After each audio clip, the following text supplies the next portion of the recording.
Well, hello, I'm Janet Morana, Executive Director of Priest for Life, Executive Director of Gospel Life Ministries, and Executive Director of EndingAbortion.us. Thanks for joining us today on our program. And of course, joining me is our pro-life leader, Frank Pavone. Welcome to the program. It's great to be here. We have a lot to talk about. Oh, we always do. But, this program, we're going to talk to them about what happened in the midterm elections. Some people are misguided thinking how bad things were. We got some great news to share, and we're going to tell them what they could be doing now to do a lot for the 2024 elections. Because too many people, they sit back till the very end and then jump in. But no. No, it's now. We got to start now. We'll have exciting news. And guess what? As always on our program, at the end, you got to stay to the end because I'll offer you a free gift at the end. So stick with us.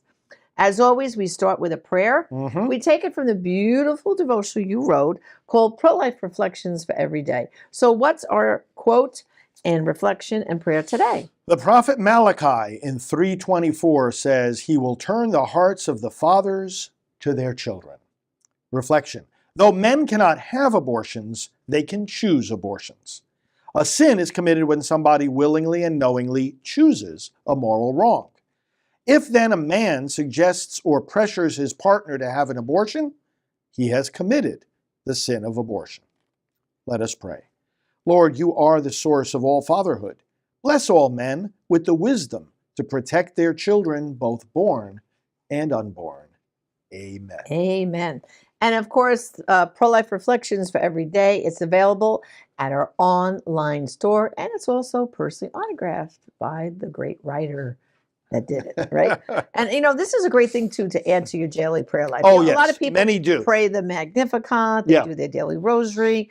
But if you just short reflection and prayer, it keeps your mind on the unborn and the battle we're in to end abortion. Well, many of our colleagues in other denominations use this book as well because most of the reflections are interdenominational and very, very useful by Christians everywhere. So again, prolifeproducts.org, where you can go to get pro-life reflections for every day. So speaking of reflections, so let's reflect back, okay? Because when you listen to some of the news media out there, they make it sound like 2022, those elections were a dismal failure. We didn't do what we should have done. There wasn't a big red wave. No, it wasn't a dismal failure. We were having a lot of great successes in the 20s. Look, one of the key goals of that election was to create divided government. And what we mean is prior to the election, both the White House, the Senate, and the House were all under Democrat control. When you've got that scenario, then they could ram through all kinds of extreme policies and laws, etc. They could get it all done without a single Republican helping. Right. Divided. And that's exactly what they did for the first 2 years of the Biden administration. Now, they couldn't they passed in the House this radical abortion bill that they put under the rubric of it protecting Women's Health Protection Act. But it would have erased any kind of restriction on abortion whatsoever throughout pregnancy. American people have never bought into that. But they couldn't get it past the Senate because even though there was a very, very, it was actually 50-50. Right. But the vice president breaks any tie in the voting. But the point is, because of the filibuster, they could not get that passed. So that was fortunate. But they wanted to. They wanted to do anything to make abortion extreme in our nation. So our goal was to have divided government. That is to take away from the control of the Democrat Party, at least the House, because we knew we had a better chance of getting the House than the Senate. At least the House, or the House and the Senate. And we succeeded. Because now, and of course, as we're sitting here now, the new House has just been sworn in. Right. And they're getting right to work on things that, and in fact, the new speaker, Kevin McCarthy, we could talk a little bit about how that particular thing went down. But he said, hey, our first bill is going to be defunding this ridiculous move that the Democrats made of hiring 87,000 new IRS agents. What's that all about, right? So, they are taking aim at all this radical stuff. Mm-hmm. And now we have divided government, which means the Democrats cannot get their radical proposals pushed through anymore. Right.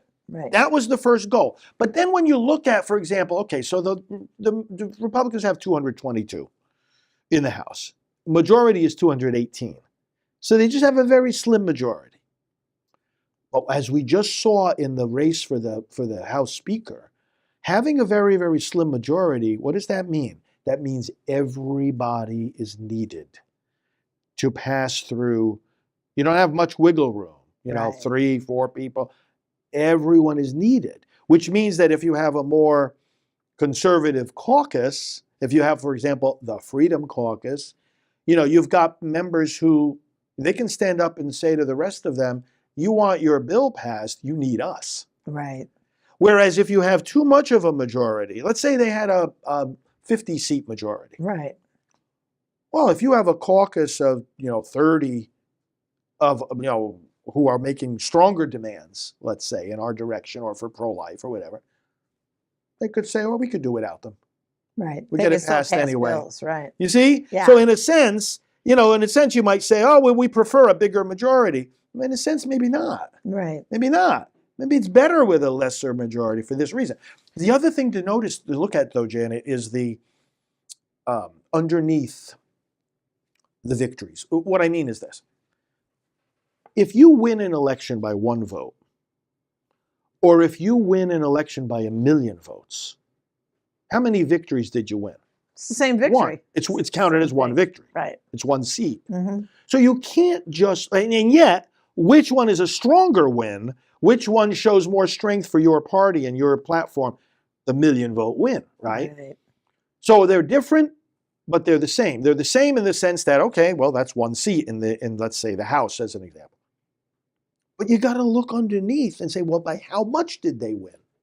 And and by how much did they win as compared to how much they won in the last congressional election or in the congressional election before that? We've done that analysis.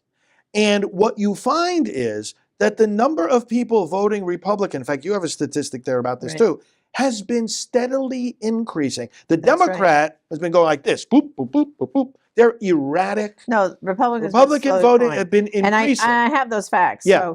So at least 5 million more people voted for pro-life candidates in the midterm elections of 2022. Yeah. Moreover, while about 26% of voters identified as liberal or progressive, more people, about 39%, identified as conservative. Okay, so that's this important. is you could look at how many seats. Oh, we only gained X number of seats in the House. We thought we were going to gain this many more. We didn't gain seats in the Senate. They gained 1. Yeah, 1. Big deal. They should have gained a lot more because the math in the Senate, we'll go to the Senate in a minute, was much harder for the Democrats this time around. I'm sorry. The math in the Senate was much easier for the Democrats this time around. Just looking at the math, they should have been able to win a lot more Senate seats, but they failed. They didn't have as many seats to defend. That's what we mean. They didn't have to defend. But going back to the House for a minute, so you look at we only won this many seats. Okay, all right, but look one level deeper. By how much? About 25 of those House races were decided by 5 or less percentage points. Right. Some only by a few hundred votes. Mm-hmm. And here's so it's like, fact. again, no, our side is gaining in the number of voters. Mm-hmm. Okay. So the Republicans got a 10-point advantage among Catholics. That's significant. It also got historically high percentages among blacks. Percentages also for blacks, it was in the low teens, which is larger than ever before. And among Hispanics, about 40%, which that's been unheard of. Well, 40% more Hispanics voted Republican this time. The pro-life party is growing. That's right. That's the bottom line. That's the takeaway. Right. It's growing. And of course, in New York, where we're originally from, there was a significant surge in pro-life voting. You almost got a Republican governor. Almost. I mean, he did very well. And what happened was, because he did so well, on his coattails came in some House members. Yes. And in fact, they even flipped a seat in the House that was strong Democrat for a long time, and it flipped to Republican. Well, it was a seat held by the head of the Democrat Congressional campaign committee. This is like so ironic. Here's the guy tasked with winning House seats, and he loses his. He lost his. And then, of course, where our office is located now in Florida, we did fantastic. Oh, man, Florida was the red wave hit Florida for sure. But Florida was a definite red wave. DeSantis won by close to 20 points over his opponent. Yeah. And in Florida, there's only 3 counties that remain blue. All the rest is red in the state, and historically, they flipped Miami-Dade County from blue to red. So nobody should get disappointed about the 2022 Well, there were elections. Great progress. great gains, and North Carolina did very well too, Right. and many states there were a lot of great gains on the state level. You also had the governors who, remember, Roe was reversed in June. You were sitting right at this desk and in this studio when that happened, and I was on the other end at the National Right to Life. But since that happened, many governors signed pro-life bills, strong pro-life bills. You got over a dozen states now where abortion is essentially banned, the unborn are protected. How did those governors do in the election? Every single one of them won by a large margin. Right. So for people to say, well, abortion, it's a losing issue politically. No, it's not. It was a winning issue. It never has been a losing issue politically. It's winning. Right. And of course, the Texas Heartbeat Act was a great plus that happened. And basically between 2021, September 2021 and January 2022, 10,000 fewer abortions were performed in Texas because of that heartbeat bill. And I think what's happened now is that's given great encouragement to other states. Like you said, some have banned it altogether, but more states are even thinking about picking up that heartbeat bill initiative too. Now, pro-life people who follow the election also know that there were 5 states that had initiatives that were related to abortion. And those 5, in all 5 cases, the vote went the wrong way. But they shouldn't be discouraged by that either. There are particular dynamics in play when you have statewide ballot initiatives. Right. They're very hard to get right. We've gotten some of them right, including here in Florida over the years. But they're hard to get right. I call it soundbite voting. What does this amendment mean? A lot of times people have no idea what it really means, or they hear the latest soundbite or the latest headline or the latest ad by some lying pro-abortion group, and they go in there and vote that way. We've got to obviously do a better job when it comes to these things. But they're inherently, here's what people need to contrast when they look at those states where they did those measures and compare it with the legislative efforts. See, it's the legislative efforts where we can win more substantially. Because, again, you have these, 13, 14, 15 states where the unborn are protected. Right. That's the victory right there. Well, because that went through the lawmaking process where there's more debate. It's not somebody heard a soundbite, they're going to vote on the amendment. No. The legislators study and debate and have hearings and have amendments, and we win in that arena. Well, I think, too, the problem with ballot initiatives, too, is, pro-life people, we read them ahead of time. We listen to the ads from the pro-life groups, so we go in informed. But the average voter, as you know, some of them don't even pay attention to those ballot initiatives, so they're there in the ballot, ready to vote. Right, in the voting booth at that moment, and they're starting to read them for the first time. And particularly, I know the Michigan one, the wording was terrible. Because when you first started the first few lines, it's to help miscarriage, postpartum depression, this and that. And then right after 2 or 3 lines has the word abortion. So you see what I'm saying? So if you only started to read it, that sounds good. Okay, vote yes. Well, no, read the whole thing. No, it's going to fund abortion too, through all 9 months. And frankly, how many voters are going in there to eeny, meeny, miny, mo? Well, that's the thing. The extent of their... and that's how that's why you're saying ballot initiatives are not the best way to proceed. No, they're not. And that's why electing pro-life legislators at the state level is the best way to go, because they will, in fact, do the correct job, which is passing the laws. Well, we have a majority of the state legislatures. This is where we got to be encouraged. I'd rather be us than them. Right. We have a majority of state levels, majority of the governors. I mean, we've got a strong advantage going into 2023 here, and we're going to see pro-life measures passed in the House. Right. In these very days. Very, very important. Very great victories. Well, we're going to take a break right now, and brothers and sisters, when we come back, we're going to tell you about the rest of this year, what we can be doing for the elections, and 2024. We've got some exciting news for you, so stick with us. We'll be right back. Happy birthday to you.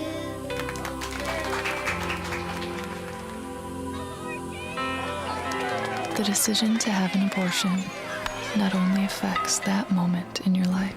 Kristen Gordon. It affects many precious moments to come. I now pronounce you man and wife. Please remember, where there's life, there's hope. A message from Priests for Life. Welcome back to our program, where now we're going to talk about what you could be doing now to make big changes in the 2024 elections. Well, there's one concept, I just want to get to right at the start, because everyone's focus is on, with the overruling of Roe, it's back to the states. All right, that's part A, but doesn't it say that they gave it back to the people and their elected representatives? So that means not just the state, but also Congress, the federal government. One of the key briefs that was submitted to the court, and more briefs, by the way, were submitted to the court in this case than in any other abortion-related case. One of the key ones was from members of Congress. Right. The federal Congress. Sitting members of Congress, the largest number of sitting members of Congress ever to call for the reversal of Roe, happened in the Dobbs case. They submitted, there were several briefs, actually. Some briefs were written by individual senators here and there, but there was one brief that had 228 members of Congress. Wow. It's a majority of the Congress, and they were saying in that brief, essentially, let us do our job. Right. Let us legislate on abortion, because that's what Roe was preventing them from doing. How in the world and they did legislate on abortion even under the regime of Roe v. Wade, which was claiming that it was a constitutional right. Congress, nevertheless, I mean, we lived through it. The partial birth abortion ban. That's right. Now, even though that became law, but even though the other one, the Unborn Victims of Violence Act, that's another one. Yes. There were quite a few. But what I want people to understand, now here's the dream for 2024. It's very simple. If we take back the White House, pro-life president, we hold the House and maybe gain a few more seats, and we take back the Senate. That's the trifecta. Now, we already know, which we're going to discuss in a minute, that there are bills already in the House side that would put limits on abortion. For example, they're going to have a 15-week ban. And they know they have enough members that will sign on to vote for a 15-week ban on abortion, right? Well, we'll see. We'll see. We'll see, because we can talk about that. But yes. The example is, very simply, if they came up with the 15-week ban in 2025, after doing the trifecta, pass it in the House, it will pass in the Senate, and the new pro-life president will sign it into law. So what that hope and that meaning is, in all of these states where they're making abortion to birth, the 15-week ban federally will wipe those laws out. They will not be able to kill babies till birth in those radical blue states. If we were to get a 15-week ban nationwide at the federal level, that it says no abortion in the United States of America could happen after 15 weeks. And you know what that does? It puts us at being more realistic, because people don't realize we, along with a bunch of other communist nations, have the most extreme abortion laws here in America. That's what we're doing, extreme. We're right in line with China and the rest, right? But imagine a 15-week ban. That puts us more in line with Europe. Most of Europe is only a 12-week, only aborting till 12 weeks. So people should be getting excited about this. If we work hard starting now, getting more good people registered to vote, and in 2023 elections, just get a few more pro-life governors, get some more people into your local state legislators. And then for 2024, we perform that trifecta, we're going to stop these radical Democrats. There's what's called the supremacy clause in the Constitution. Right. Is what provides for these federal measures overriding the state measures. Even, you mentioned laws, but even constitutional amendments like happened in Michigan. Right. Would be superseded by a 15-week limit on the federal level. So that should be a motivating factor, especially for the people in those states. Right. Michigan, California. Now remember, you've got strong pro-life House members in those states. Yeah. In fact, going back to what we were talking about in the first part of the program, we gained that slim majority in the House thanks to California and New York. That's right. These are the two of the bluest. We flipped seats. And we won the House. Right. We always say to people in these pro-abortion states, you matter just as much as ever. That's right. Don't think you don't matter. Never give up. Your Never give votes up. do matter. You got us the House of Representatives. Right. So similarly, I bring that up because similarly, when we think about a federal limit on abortion, those same pro-life members in California, in New York, will help to make this happen. Exactly. Now, we have to see. I said before, well, we'll see. You know, we've got to be not only electing pro-life members, we've got to be encouraging them. Exactly. Because frankly, some of them have gotten scared Yes. of the abortion issue. And so they might say, ooh, do I really want to, Mm-hmm. do this? We have to help them understand, the word ban is used, okay, restricting abortion. But let's use the language, the positive language. We're protecting. These are protective laws. Right. We're expanding the protections of the unborn. Right. And, And just say basically protecting human lives yeah, and their mothers. Because not enough attention, we know this from Silent No More and Rachel's Vineyard, the damage done to women in an abortion. The other side is making it sound like reproductive health care. It's no health care at all. And I can introduce you to women that the only child they were ever able to conceive was the child they aborted because of physical damage done to them during that abortion. Yeah. And it's getting worse and worse, especially like in states like California. Just about anybody, you don't even have to be a medical doctor now to do an abortion in California. Yeah, Nurse practitioner. it's out of That's control. ridiculous. Out of control. So to get something like this, as you said, the bill has been written. Right. It was introduced in this just recently concluded Congress by our friend Lindsey Graham, senator from South Carolina, and our friend Chris Smith in the House, Right. okay, and others, introduced this 15-week bill, which is modeled on Mississippi's law that ended up triggering the Dobbs case. Right. All right.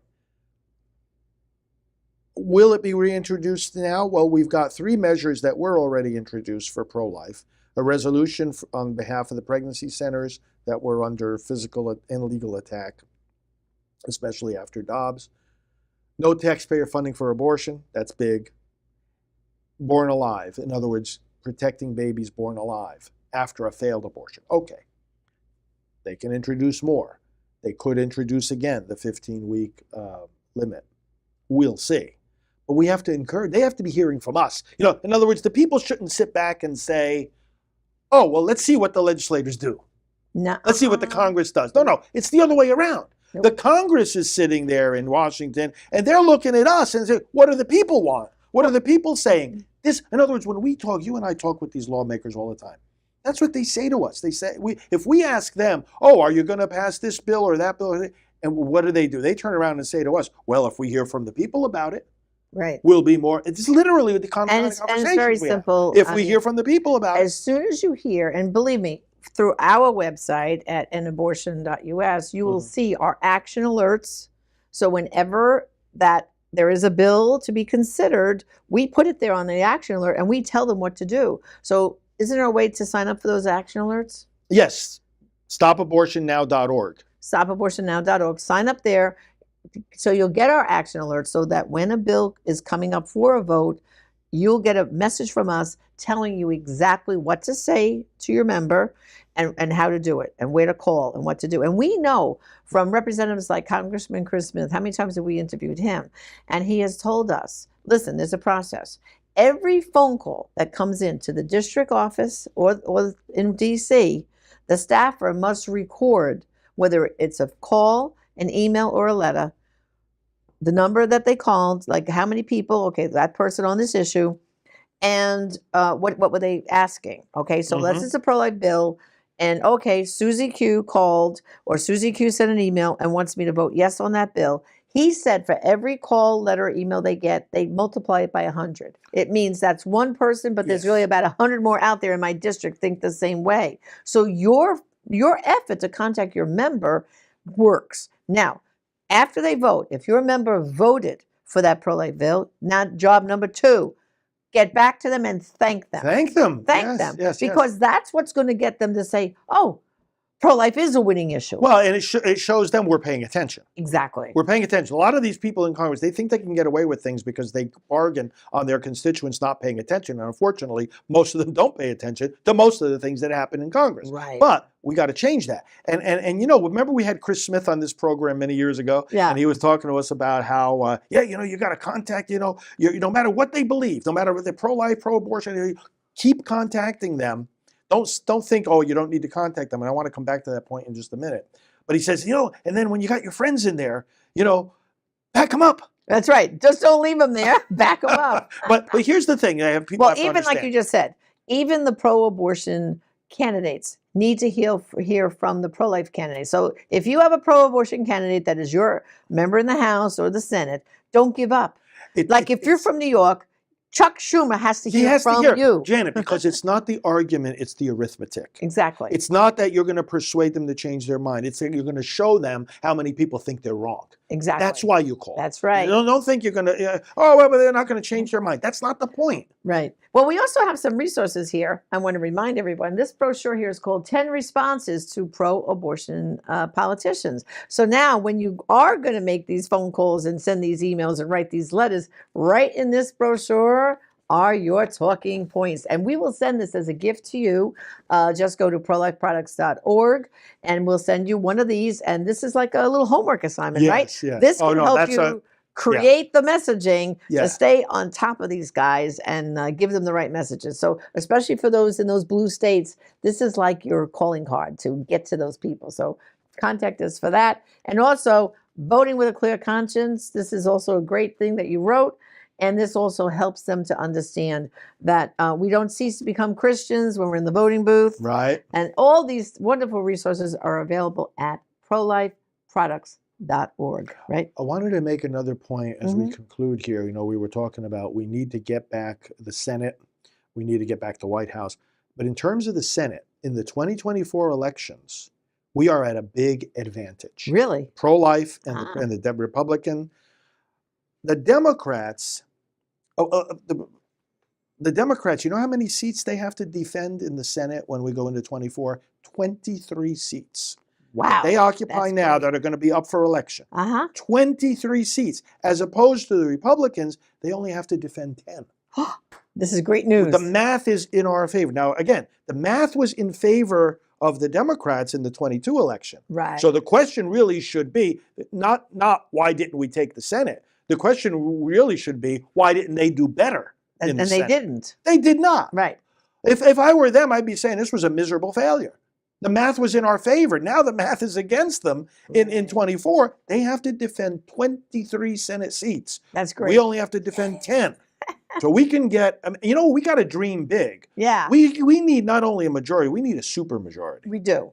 This way here, it's presuming the filibuster still stays in place, we can overcome it. That's great. If we have 60. This is very exciting news. So it is. Well, we're going to take a break and we come back. We're going to take a question from the viewers. But you know what? We need you as part of our election volunteer That's right. team. Our seminars, Janet. That's right. We want you to go to prolifevote.com, sign up. We have monthly training seminars. You want to be part of our team. We will give you practical things each and every month to do. Plus, we'll give you important updates. So prolifevote.com, sign up today. And let's take a break. When we come back, we're going to take that great question from you, our viewers. So stay tuned.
Welcome back to our program. We're now going to take a question from you, our viewers.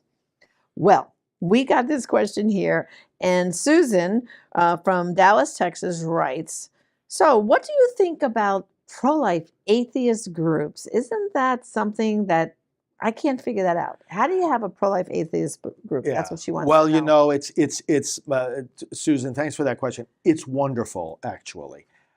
They know one thing clearly. They're not sure about God, but they know there's a baby there. And they know that it's wrong to kill the baby.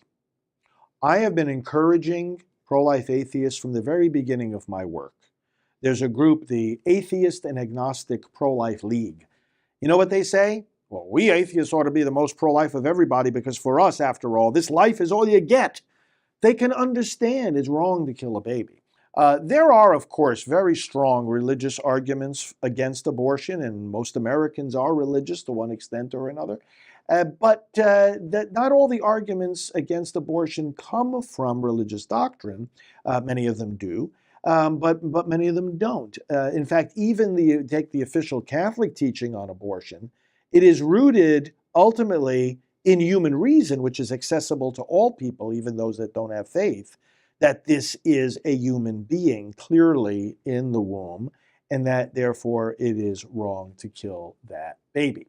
Now, the pro-life atheists today are becoming even more visible. My friend Teresa Bukovac, for example, heads up a group called POW. It's one of the newest pro-life groups, the Progressive Anti-Abortion Uprising.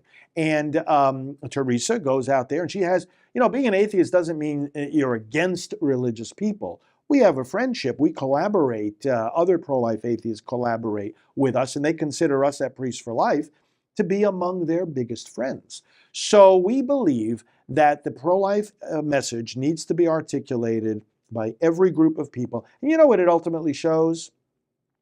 It shows how fundamental this issue is. In other words, one criterion you need for being pro-life, and that is to be alive. Because if you're alive, you know that life is a good and should be defended. It shows how fundamental this issue is, and that's why, among many other reasons, the pro-life movement can never be stopped. Thanks, Susan. And that's true. And I remember one thing you always said was, well, even if there's a group who said they want to work to end abortion, but they believe in the man in the moon or something. Worshiping right? the moon. Worshiping the moon. Well, guess what? We're not going to have any discussions about worshiping the moon. Let's stop the killing first. If we end abortion, then we can have theological discussions why worshiping the moon is not the best thing, and we can teach them about God. This has got to be the focus. I know it's the focus in my life. It's the focus in your life. It's the focus in the lives of many of our viewers. Right. We have got to end the killing. And that's one of the key things Priests for Life has done in the church and in the nation is focus priority on this. Right. Say, hey, we got to stop. And that's why some people don't like us. I know. Say, why are they always poking us about abortion? Guess what? We've only just begun. And it's the greatest human rights issue of our time. That's right. Well, thank you again for another great program. And before we go, brothers and sisters, I just want to remind you now of our little free gifts. Every episode, we give you free gifts. You go to prolifeproducts.org to order your free gifts. There'll be codes up there for you. The first is a beautiful prayer card. It's called A Prayer to End Abortion. And this prayer should be said every single day because you know what? It keeps it front in your mind, praying for an end to abortion. And of course, I did highlight these two great resources about voting with a clear conscience, and finally, the homework assignment, especially those in blue states, how to communicate with those pro-abortion politicians. These great brochures are available as our gift to you. For tuning in and wanting to do something, go to prolifeproducts.org. Thank you for joining us, and remember, there are some abortions only you will be able to stop, and some lives only you'll be able to save. Join us again next time